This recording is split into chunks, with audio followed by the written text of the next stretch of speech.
우리가 살아가는 세상에서는 우리들이 어떻게 살아가느냐에 초점이 있다기보다는 누구이냐에 더 초점이 있는 것 같습니다. 그래서 과정을 밟으며 하나하나 쌓아가기보다는 어떠한 것을 성취하기 위하여 남을 밟고 올라서기도 합니다. 왜 이런 행동들을 합니까? 자신의 현재의 위치나 부의 정도, 가진 것이 자신을 드러내는 수단이라고 생각하기 때문입니다. 이런 사람들에게 낮아짐은 없습니다. 오로지 영광을 받는 자리만 있을 뿐입니다. 그런데 성경은 우리가 살아가는 세상에서의 생각과는 전혀 다른 180도 다른 바보 같은 한 분을 소개하고 있습니다. 오늘은 여호와의 종의 노래를 통하여 그분의 사역을 볼 것이고 학자에게 나타나는 세 가지 특징을 보며 우리들의 삶이 어떤 길을 걸어야 하는지, 그 길을 걸어감에 있어 겪게 되는 수모나 고난이 무엇인지, 수모와 고난을 이기게 해주시는 분이 누구인지를 살펴보겠습니다. 이사야서에는 총 4편의 여호와의 종의 노래가 기록되어 있습니다. 첫 번째 종의 노래는 이사야 42장 1절부터 4절까지로 상한 갈대를 꺾지 않는 종의 사역입니다.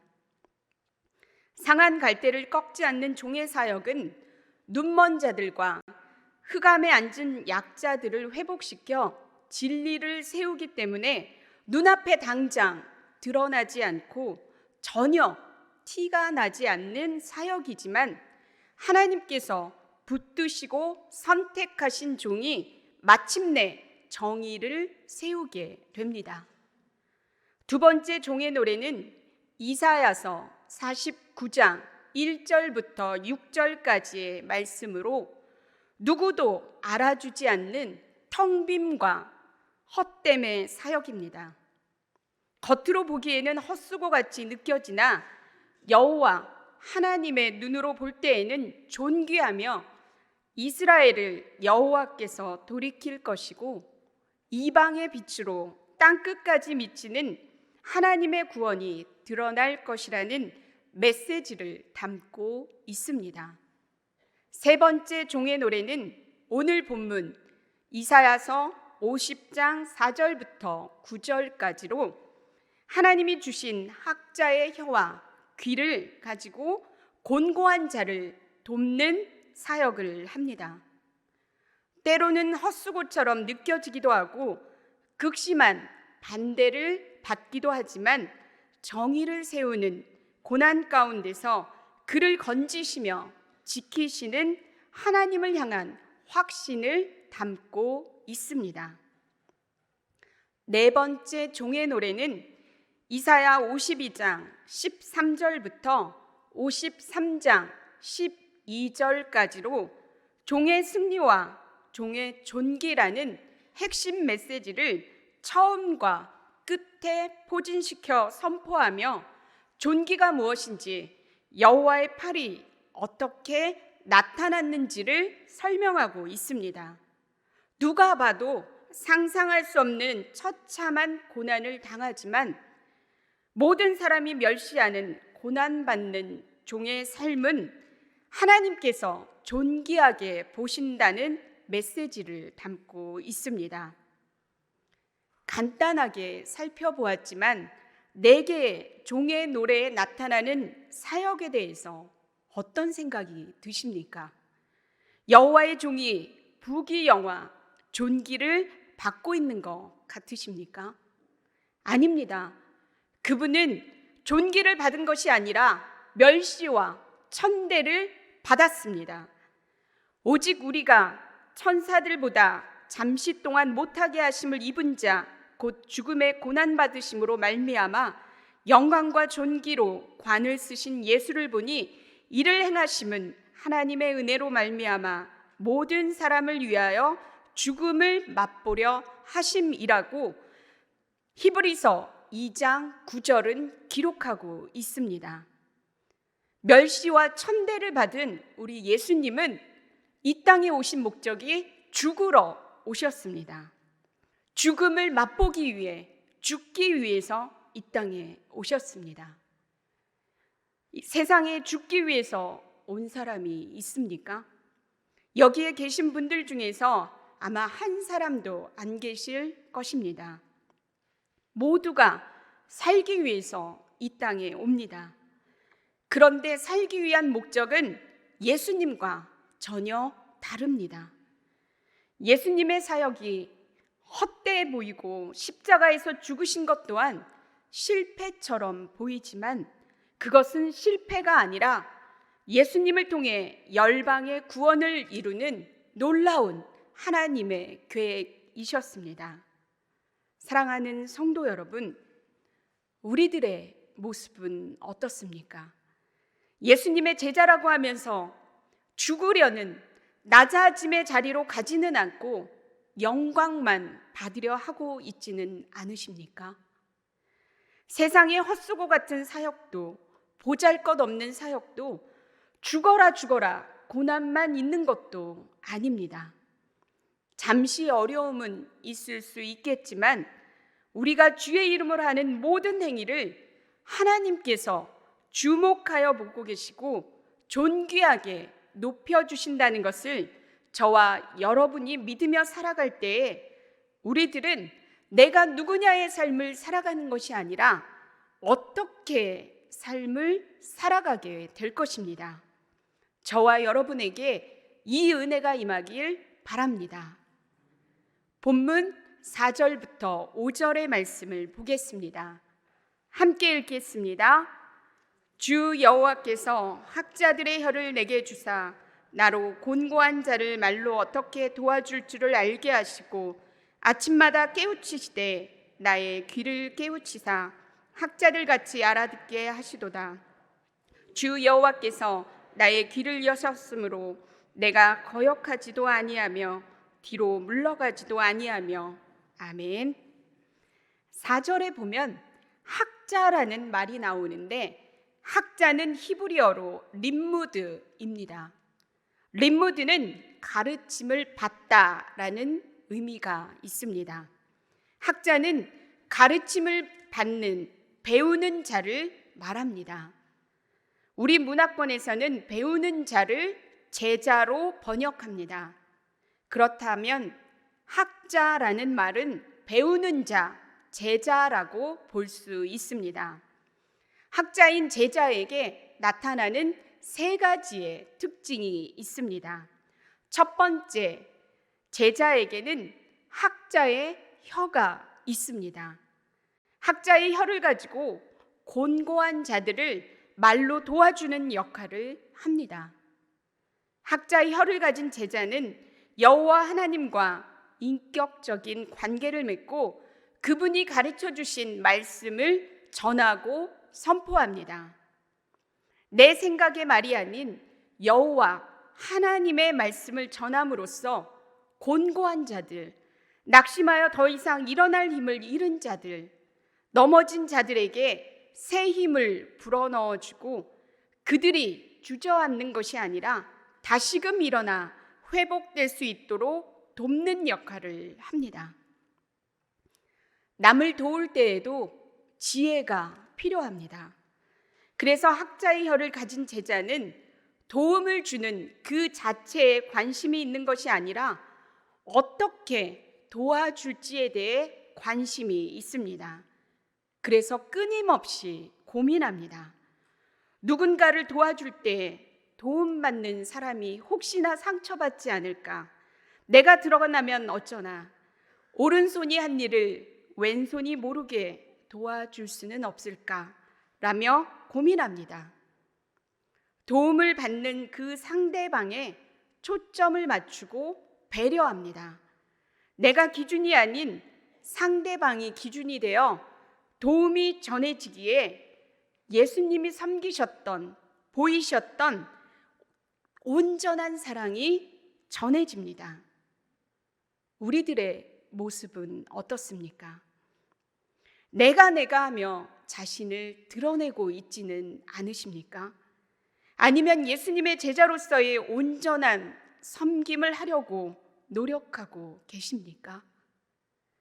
사랑하는 성도 여러분, 학자의 혀를 가진 제자는 하나님의 말씀을 담대하게 선포하고 곤고한 자들, 낙심한 자들이 말씀으로 위로를 받고 포기하는 삶에서 다시 일어나 소망을 품는 사람들로 살아가게끔 도와주는 자들입니다. 저와 여러분의 삶이 학자의 혀를 가진 제자의 삶을 살아가게 되길 바랍니다. 두 번째, 제자는 아침마다 하나님의 말씀을 깨우치는 사람입니다. 예레미야가 3장 22절, 23절의 말씀을 보겠습니다. 여호와의 인자와 긍휼이 무궁하심으로 우리가 진멸되지 아니함이니이다. 이것들이 아침마다 새로우니 주의 성실하심이 크시도소이다. 아멘. 밤낮 자고 깨는 가운데 우리들은 살아갑니다.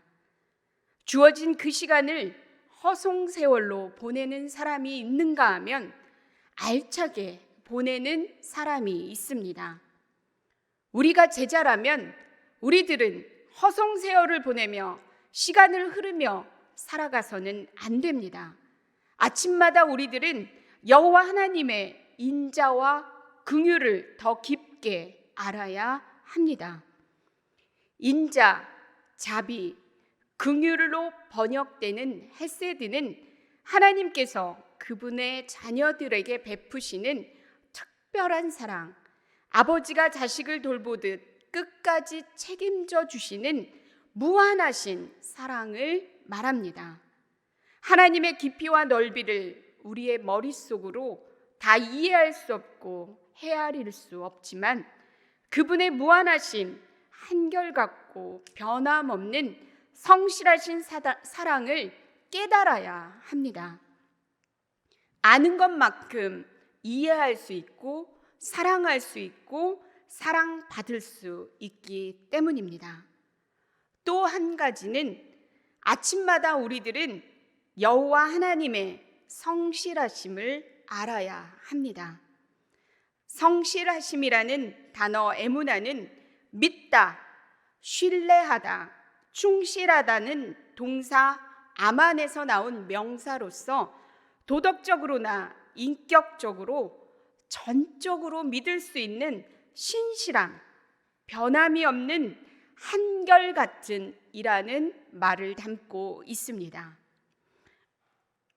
혹시 하나님의 사랑이 전혀 느껴지지 않는 무의미한 하루하루를 살아가고 계시는 분이 이 자리에 계시다면 오늘 성경은 이렇게 말씀하십니다. 아침마다 새롭게 덧입혀지는 한결같은 사랑, 변함없는 성실한 사랑, 우리 부모들이 우리에게 주셨던 무한하신 그 사랑이 우리를 덮고 있다고 말입니다. 아침마다 하나님의 말씀을 깨우치는 제자의 삶을 살아가는 저와 여러분이 되길 바랍니다. 세 번째, 제자는 학자같이 알아듣는 귀가 열려 있는 사람입니다. 귀가 열려 있어 그분의 마음을 알게 되고 거역하지도 물러서지도 않는 온전한 순종을 합니다.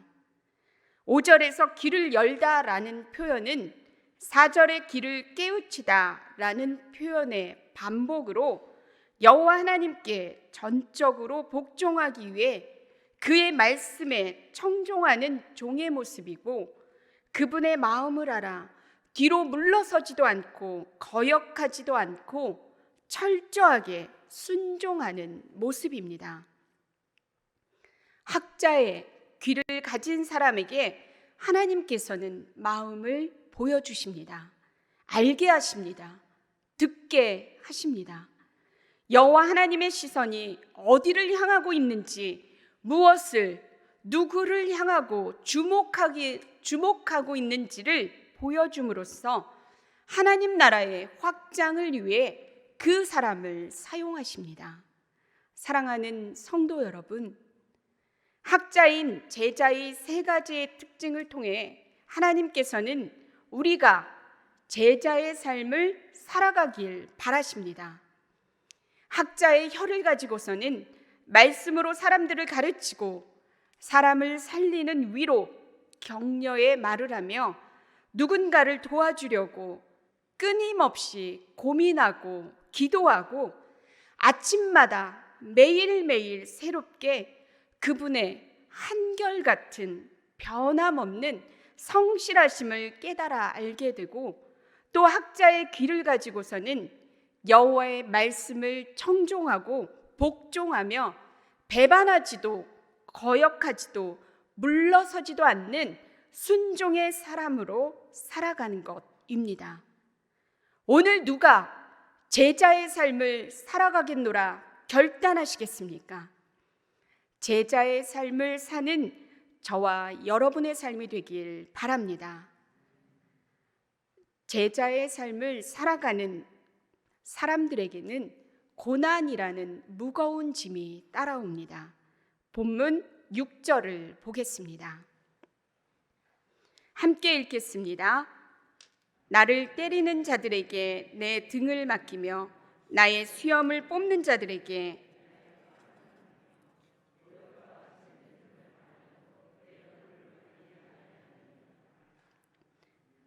제자의 삶이 비단길, 꽃길이었으면 좋겠는데 우리 예수님의 삶도 그렇고 그렇게 녹록하지만은 않은 것 같습니다. 제자의 삶에 나타나는 것은 때리는 자들에게 등을 맡기고 수염을 뽑는 자들에게는 뺨을 맡기며 모욕과 침뱉음을 당하는 것입니다. 나의 수염을 뽑는 자들에게 뺨을 맡긴다 라는 말에 숨겨져 있는 뜻은 그 사람의 인격이 처참하게 완전히 깔아뭉개져 버리는 것을 의미합니다. 고대 사회에서 사람들은 수염을 멋으로 기르거나 장식용으로 생각하지 않았습니다. 수염을 남성의 전적인 인격으로 생각했습니다. 그러니 수염이 뽑힌다는 표현은 인격적인 사람으로 취급당하지 않았다는 것을 의미합니다. 제자의 삶을 살아가다 보면 우리도 이런 일을 겪을 수 있습니다. 누군가에게 하나님의 말씀을 전했을 때에 처참하게, 너무나 비참하게 비인격적인 대우를 받을 수도 있고 그때마다 회의에 빠질 수도 있습니다. 그때 우리가 기억해야 하는 것은 성경에 기록된 고난받는 종은 얼굴을 가리지 않았다는 것입니다. 아무 죄 없이 철저하게 짓밟히셨지만 그 고난을 감당하셨고 결국에는 이겨내셨습니다. 빌립보서 2장 9절 10절은 이렇게 기록하고 있습니다.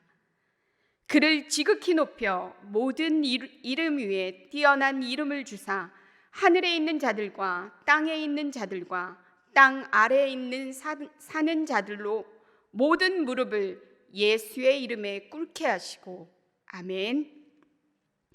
하나님이 우리 예수님만 이렇게 세워주시고 이기게 하실까요? 아니요, 그렇지 않습니다. 사랑하는 성도 여러분, 인격적으로 대우를 받지 못하고 철저하게 짓밟혔던 예수님께서 그 얼굴을 가리지 않으셨기 때문에 모든 사람이 예수님의 이름 앞에 무릎을 꿇을 수 있었고 모든 이름 위에 뛰어난 이름을 얻게 되었습니다. 저와 여러분의 삶에서 고난을 담대하게 이기고 얼굴을 가리지 않는다면 하나님께서 지극히 우리들도 높여주실 줄 믿습니다. 저와 여러분의 삶에 이 은혜가 임하길 바랍니다. 제자의 삶을 살아갈 때에 겪게 되는 고난, 수모를 이겨내게 해주시는 분이 있다고 성경은 기록하고 있습니다. 본문 7절부터 9절까지의 말씀입니다. 함께 읽겠습니다. 주 여호와께서 나를 도우심으로 내가 부끄러워하지 아니하고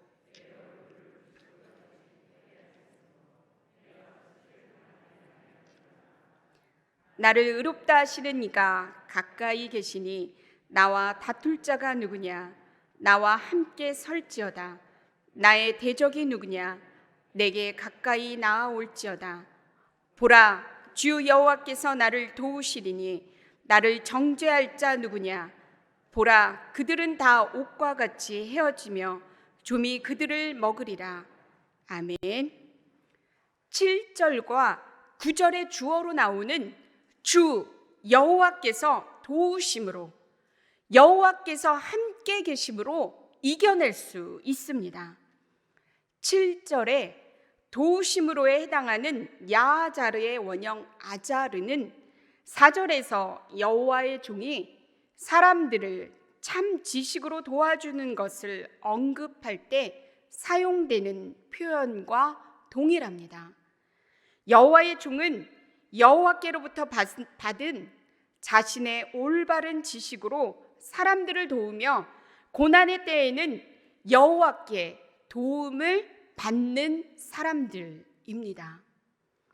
의로우신 재판장이신 여호와께서 그 종을 변호하시며 의롭다고 선언하시고 무죄한 종 여호와 앞에 의롭다 하심을 받은 종을 무죄히 정죄하는 자를 심판하신다고 말씀하고 있습니다. 우리 곁에 가까이 계셔서 우리를 도우시는 분이 계시며 우리들은 그분 때문에 담대하게 승리할 수 있습니다. 그래서 우리들은 이렇게 선포할 수 있습니다. 보라, 주 여호와께서 나를 도우심으로. 이 선포는 대적들에게 어떤 수모를 당해도 우리가 부끄러워하지 않고 살아가게 할 것이고 승리를 누리며 그 어떤 누구도 우리를 정죄하지 못하는 사람으로 세상을 이기며 살아가게 할 것입니다. 사랑하는 성도 여러분, 예수 그리스도를 구주로 고백하는 우리들은 이런 사람들입니다. 앞에서 뒤에서 호위무사가 되어 보이지 않는 손으로 우리를 든든하게 받치고 계시는 하나님이 계십니다. 느껴지십니까? 보라, 주 여호와께서 우리를 도우시리니의 선포가 저와 여러분의 삶에 일어나길 바랍니다. 저는 9절에 보라, 주 여호와께서 나를 도우시리니 라는 말에서 한참을 머물게 되었습니다. 사람들에게는 특별한 추억, 기억이 존재합니다. 어떤 것을 생각하면 먹먹해지는 경우가 있는가 하면 그와는 반대로 마음이 따뜻해지는 사랑을 느끼는 경우도 있습니다. 하나님과 저만의 마음이 따뜻해지는 추억이 하나 생각이 났습니다. 하나님께서는 12년 전에 진로를 놓고 40일 작정 기도를 하는 저에게 3가지의 응답을 주시며 제가 신학을 하는 것이 맞다고 응답해 주셨습니다. 그 3가지 중에 하나가 말씀이었는데 그때 하나님께서 주신 말씀이 이사야서 50장 4절의 말씀이었습니다. 주 여호와께서 학자들의 혀를 내게 주사 나로 곤고한 자를 말로 어떻게 도와줄 줄을 알게 하시고 아침마다 깨우치시되 나의 귀를 깨우치사 학자들 같이 알아듣게 하시도다. 아멘. 이 말씀은 신대원에 들어가서 제가 공부를 게을리 하려는 생각이 들 때마다 나태해질 때마다 저를 말씀으로 돌아오게 하였고 저를 되돌아보게 하였습니다. 제가 신학교에 가서 목회자가 되려고 했던 목적은 학자같이 잘 알아듣고 공부해서 말씀으로 사람을 살리고 도와주는 역할을 하고 싶었기 때문입니다. 전도사로 사역을 하게 된 지도 5년이라는 세월이 흘렀을 때입니다. 어느덧 시간이 흘러 목사고시에 패스하게 되고 전도사로 남느냐 목사의 삶을 살아가느냐 하는 결단이 필요한 시간이 다가왔습니다. 기도로 준비하고 있던 시간에 저를 생각하는, 저를 사랑하는 많은 사람들이 이렇게 말씀해 주셨습니다.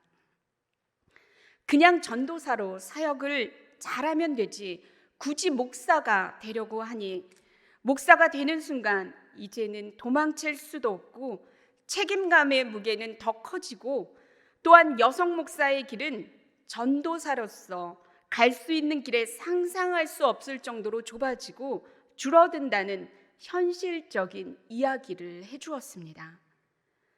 신대원에 들어갈 때 충분히 고민했었고 그 이후에는 단 한 번도 고민하지 않았기 때문에 주위에서 나를 사랑하고 생각해주는 사람들의 말을 처음에는 듣지 않았습니다. 그런데 자꾸 말씀하시는 이야기가 생각날 때마다 이 길을 가는 것이 맞는 것인가? 아닌가? 신중하게 더 기도를 하는 시간을 가져야겠다는 생각을 하게 되었습니다.